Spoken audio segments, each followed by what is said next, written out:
എൻ്റെ അവിടെ മുഴുവൻ നശിച്ചു പോയതാണ്. മനസ്സിലായില്ലേ?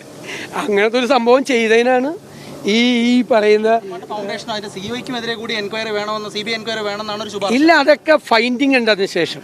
അതിനുശേഷം അവർ വിജിലൻസ് അന്വേഷിച്ച് ലീഗൽ ഒപ്പീനിയൻ വാങ്ങിച്ച് ഫൈൻഡിങ് ഉണ്ട്. ഒരു FCRA വയലേഷനും ഇല്ലാന്ന്. FCRA വയലേഷൻ ഉണ്ടെങ്കിൽ സെൻട്രൽ ഗവൺമെൻറ് പിടിക്കും, പിടിക്കും. എല്ലാ വർഷവും സ്ക്രൂട്ടിനി നടത്തുന്നതാണ്. ഒരു FCRA വയലേഷനും ഇല്ലയെന്ന് വിജിലൻസിൻ്റെ തന്നെ റിപ്പോർട്ടുണ്ട്. അവർക്കെതിരെ ഇല്ല.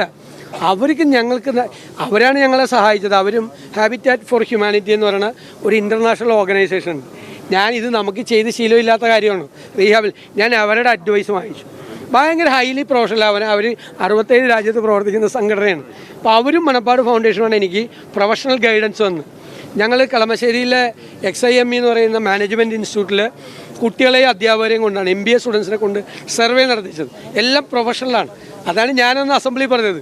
ഇത് അന്വേഷിച്ചാൽ ഇതൊരു മോഡലായിട്ട് കേരളത്തിൻ്റെ മുമ്പ് വയ്ക്കാൻ പറ്റിയ മോഡലാണ്. എൻ്റെ മാത്രം പങ്കല്ല, ഞാൻ പങ്ക് വഹിച്ചിട്ടുണ്ട്.